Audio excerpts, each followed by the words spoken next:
Hey, what's up, Hognose fans? Thanks for tuning back into Hognose One. Today, we will talk about Red Hognose Reminder. This is kind of like Red Hognose Rant from a few years ago, but a little more in detail. I do want to give credit to where credit is due. There is a lot of discrepancy right now about where red bloodlines originated from and who were those that deserve or determined to get credit.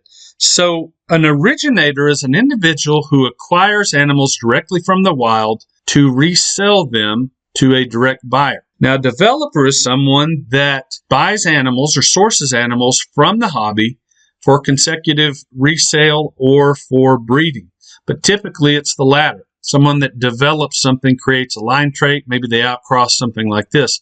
An originator can act as both, meaning they pull something out of the wild and they work it to develop its own line. So in the past, maybe in the 70s and 80s, pet shops began to dot the landscape, and West Texas was no exception. So pet shops came up in almost every municipality. And as they came up, they were selling a lot of exotics, and the places they were acquiring exotics from, California, Florida, maybe even New York, had a need for native wildlife. So they would tell these pet shops, hey, if you want to keep getting exotics from us, why don't you start selling us your native wildlife? So they were selling everything from race runner lizards to hognose snakes to king snakes to milk snakes to Great Plains skinks, collared lizards, box turtles, you name it. So as they were beginning to pool or collect these in aggregate, because they wanted to send, 100 turtles at a time or 15 or 20 snakes at a time to these big pet traders, they would hold them for longer periods of time. And as this captive hobby began to become more established, a lot of us who were collectors or breeders, we would go to those wholesalers or those pet shops and say, can I look through your wild-caught stuff? And usually they would. They knew they could charge us a better price because we were doing something called cherry picking. Cherry picking means you get the best, but you also pay for the best, and that's fine. There were places that I would go to and pick the nicest hognose to establish captive breeding lines from or for direct resale. So cherry-picked morphs was a really good place to acquire some of these really nice animals. Wholesale outfits in Texas here, Lubbock, Amarillo, Midland, Odessa, Wichita Falls, Freer, Corpus, Weatherford, and some in New Mexico like Roswell or Carlsbad. Those were all places that I would find little pet shops as I would travel into those areas and look and see what kind of stock they had to get some stuff from. I remember one wholesaler down in Kingsville, which is south of Corpus Christi, and he had acquired lots and lots of Mexican hognose that he would wholesale to various pet wholesalers. And I remember one time getting to hand pick some of the most beautiful Mexican hognose snakes that you could ever imagine. A lot of grays, a lot of pinks, bright oranges on the belly, just phenomenal stuff that you really don't see a lot of today. But that was one of the beauties of it. Another place we could hand pick was herp society meetings. Typically, herp societies were a little more progressive, bringing stuff in to captive breed and to line breed, establish captive bloodlines. But you could pick up some really cool stuff like that. So the hobby was just transitioning from direct sale wild caught to acclimated for captive bred. Three main avenues and individuals came up for bringing reds into the captive hognose trade.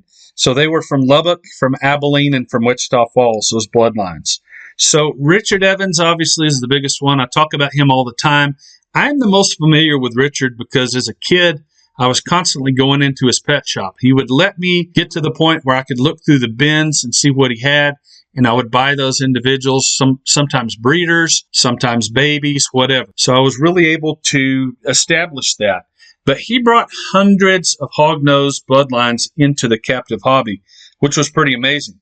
He was the originator of stripes, okay? He didn't name the stripes other than saying they were striped. You can look in the June 2000 issues of Reptiles magazine and see the stripes that he's been working with for years. Others after that fact started line breeding stripes and coming up with really cool names for those. And that's cool. I appreciate what they were doing. They became a developer later, but Richard was the original guy. Richard was breeding what would later become known as purple. He was breeding that for a very, very long time prior to that. Once that bloodline was crossed into reds, they became what's now known as purple. Phenomenal bloodline. And then all the reds. He probably worked 15 different bloodlines of reds. They were all right here from the Lubbock, Texas area. The second place that produced phenomenal reds, and I think arguably the best red that is in captivity, came from Bryan Box in Wichita Falls. His dad collected an animal, and that animal is probably one of the founder stock for everything that's red in the captive hognose hobby. Bryan took it and began to establish his own captive breeding pools. Bryan did sell very nice red hognose wholesale because there were so many being produced at that time. And I wasn't the only one, but there were other breeders. We would go to that particular wholesale facility in Dallas-Fort Worth and cherry pick the very nicest red bloodlines that exist even in captivity. Some of them are under different names now, but definitely some very top quality red stock. So the third bloodline came from Michael Price. Michael Price was a curator of San Angelo Nature Center for years. One of the most dedicated herpers, dedicated herper like Bryan Box is. Both of them spend extensive time in the field as they're able, but have made significant contributions to, the herp community as a whole. Just phenomenal stuff. But he had an animal that came from the Abilene area that he began to line breed. I still regret not purchasing some of those bloodlines, but without a doubt, they are or have contributed to the reds that are in captivity today. Just really, really cool stuff.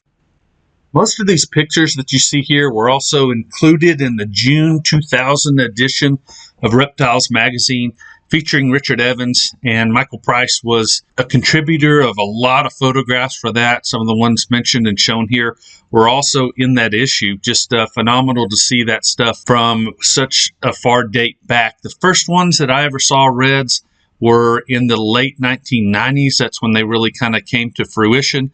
Since that time, a lot of other red bloodlines stemming from these three that I've mentioned today have been named, just various names throughout time, and no discredit to those that have developed those, but please do understand that these are the founder stock for the red bloodlines in the hobby.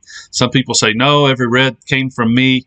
No, it didn't. These are the guys that it came from. The rest of us contribute and line breed and really produce some really cool stuff. It's a cool thing for us to see the founder stock for the deepest and nicest red bloodlines in captivity today. Hope you guys enjoyed the broadcast today. And as always, thanks for the like and subscription, and I will catch you on the flip side.